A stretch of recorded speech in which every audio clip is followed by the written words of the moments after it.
சேலம் மாவட்டத்தின் அடையாளமாக இருந்த பனமரத்துப்பட்டி ஏரி தற்போது ஆக்கிரமிப்பால் நிறைந்துள்ளது. அரசு உரிய நடவடிக்கை எடுக்க சமூக ஆர்வலர்களும் விவசாயிகளும் கோரிக்கை விடுத்துள்ளனர்.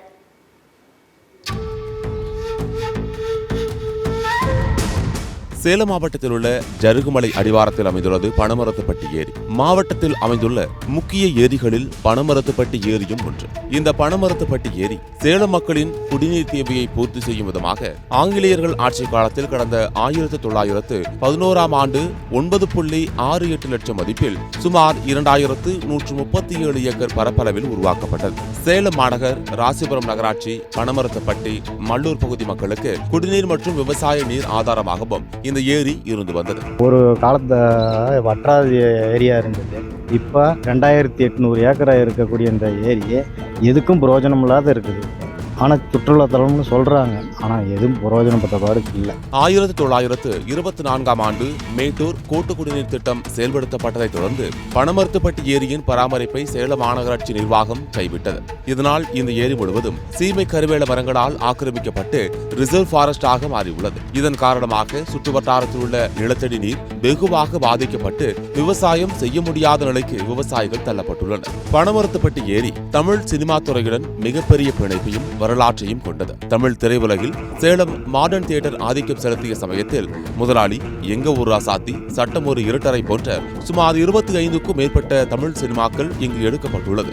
இங்கு வருபவர்கள் தங்குவதற்கு பனமரத்துப்பட்டி ஏரி அருகே அடிக்கரை எனும் பகுதியில் பங்களா ஒன்று அமைக்கப்பட்டது. இதில் முன்னாள் முதல்வர்கள் கலைஞர் கருணாநிதி, எம்ஜிஆர் ஆகியோர் தங்கி திரைக்கதை, பாடல்கள் எழுதியுள்ளனர். தற்போது மாநகராட்சி கட்டுப்பாட்டில் இருக்கும் இந்த பங்களா பராமரிப்பின்றி முற்புறங்களின் ஆக்கிரமிப்பில் உள்ளது.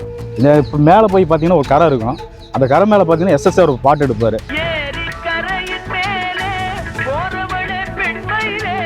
அந்த காலத்திலேயே ஷூட்டிங்.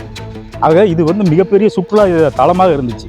இன்னைக்கு என்ன நிலைமைன்னு பார்த்தீங்கன்னா சுடுகாடு வர கேவலமாக இருக்குது சார். 2400 ஏக்கர் பரப்பளவு கொண்ட பனமரத்துப்பட்டி ஏரி 1 டிஎம்சி தண்ணி நிற்கும்.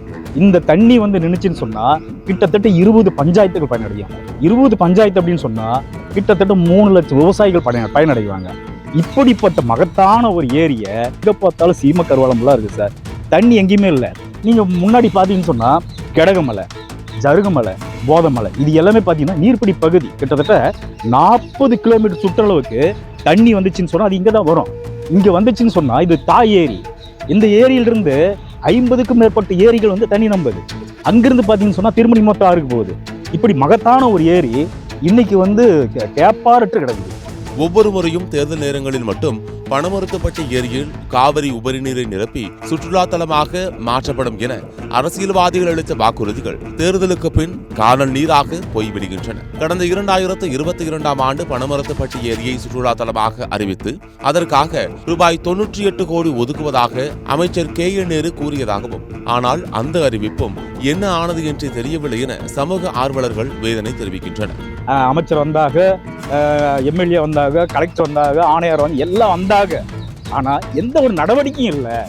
எனவே ஏரியை ஆக்கிரமித்துள்ள கருவேல மரங்களை அகற்றி மேட்டூர் அணையிலிருந்து வெளியேற்றப்படும் உபரி நீரை பனமரத்துப்பட்டி ஏரி அதன் துணை ஏரிகளுக்கு கொண்டு வர வேண்டும். சேலத்தின் அடையாளமாக உள்ள இந்த பனமரத்துப்பட்டி ஏரியை சுற்றுலா தலமாக மாற்றி அனைத்து தரப்பு மக்களும் வந்து செல்லும் வகையில் அமைக்க தமிழக அரசும் மாவட்ட நிர்வாகமும் உரிய நடவடிக்கை எடுக்க வேண்டும் என கோரிக்கை விடுத்துள்ளனர் சமூக ஆர்வலர்கள் மற்றும் விவசாயிகள். சத்தியம் தொலைக்காட்சியின் செய்திகளுக்காக சேலம் மாவட்ட செய்தியாளர் ஆனந்துடன் சத்தியம் தொலைக்காட்சியின் செய்திக்குழு.